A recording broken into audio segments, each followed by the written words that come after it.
Bonsoir. Aujourd'hui, nous voulons traiter un exercice sur l'étude des fonctions niveau seconde, fin d'année et première. Alors, il s'agit ici de l'étude de la variation d'une fonction polynomiale. Soit f, une fonction définie par f de x égale à 2x exposant 2 plus x moins 3. Première question, donner l'ensemble de définitions d de f de la fonction f. Deuxième question, montrer que f est une fonction dérivable, dérivable,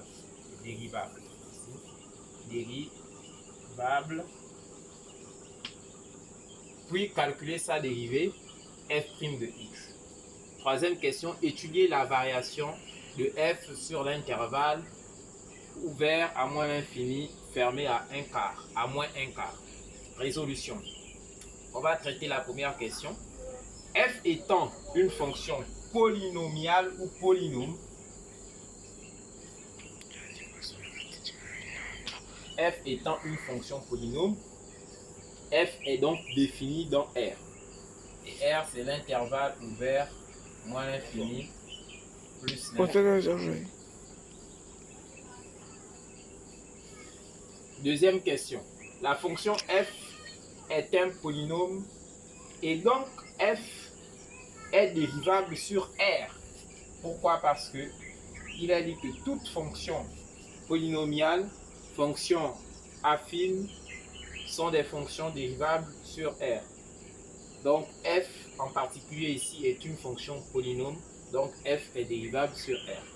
C'est tout ce qu'on avait besoin de donner comme information ici. C'est ce qui montre que f est dérivable. Ensuite, on a demandé de calculer la dérivée, la fonction dérivée f' de x. Pour la calculer, c'est simple. Là, on a la forme k fois f de x. Et la dérivée de k fois f de x, si on dérive ça, la dérivée doit donner k fois f' de x.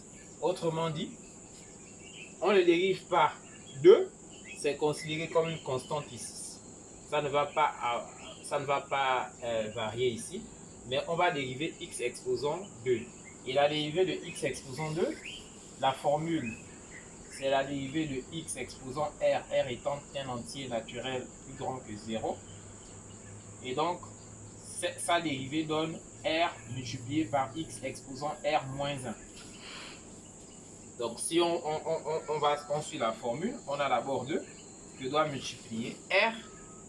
Le r ici, c'est 2, c'est l'exposant. Donc, 2x exposant 2 moins 1. 2 moins 1. Ensuite, plus. Pourquoi? Parce qu'ici, on a des sommes de monômes. Donc, la dérivée de somme de fonctions est égale à la somme des dérivées. Et donc, ici, on aura plus la dérivée de x. La dérivée de x, c'est 1. Pourquoi? Parce que la formule dit la dérivée de toute expression sous la forme ax, c'est étant un nombre réel différent de 0 ici. Ensuite, la dérivée de moins 3, c'est 0. Pourquoi? Parce que la formule dit que la dérivée de tout réel est égale à 0. Donc, voici un peu ce qu'on obtient. F' de x donc sera égal ici à 4x exposant 1. On n'écrit pas le 1, plus 1. Voici notre fonction dérivée.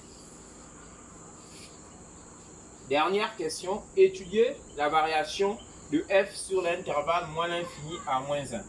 Nous avons déjà trouvé la fonction, la dérivée de f. Nous allons commencer par étudier le signe de la dérivée pour pouvoir déduire la variation de la fonction f. Alors, comment faire?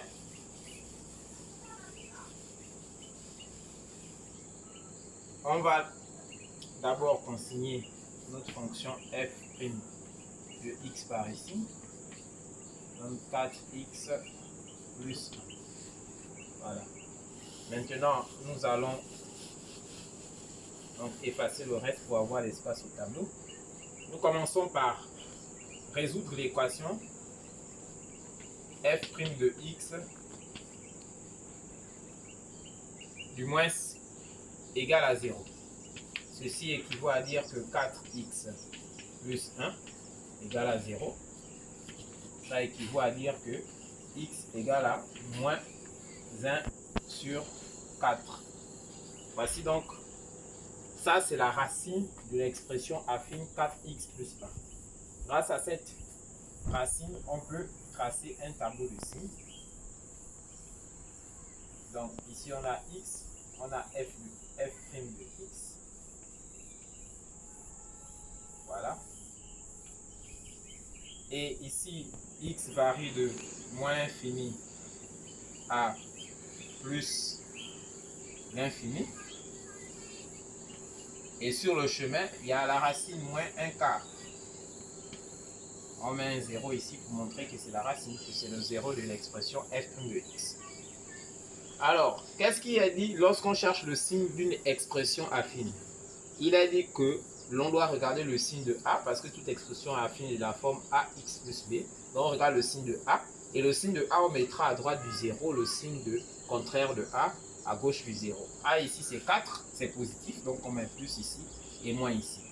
Et on voit que dans l'intervalle où nous voulons étudier la variation, donc de moins l'infini à moins 1 quart, on voit que f' de x est négatif. On va dire comme f comme pour tout x appartenant à l'intervalle ouvert à moins l'infini, fermé à moins 1 quart, comme f' de x est inférieur ou égal à 0, alors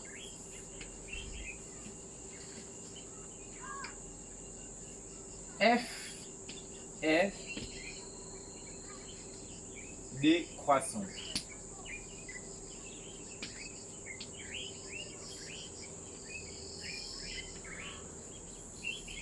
C'est simplement ce qu'on demandait ici. Donc, là, le sens de variation dépend du signe de la dérivée de la fonction. Lorsque la dérivée est négative, la fonction, elle est décroissante. Et lorsque la dérivée est positive, la fonction, elle est croissante. Ici, on ne nous a pas demandé de traiter sur cet intervalle, l'intervalle où la dérivée est positive. On nous a simplement demandé de traiter où la dérivée est négative, l'intervalle où la dérivée est négative. Donc, puisque la dérivée est négative ici, alors la fonction est automatiquement décroissante. Voilà, c'est tout pour aujourd'hui.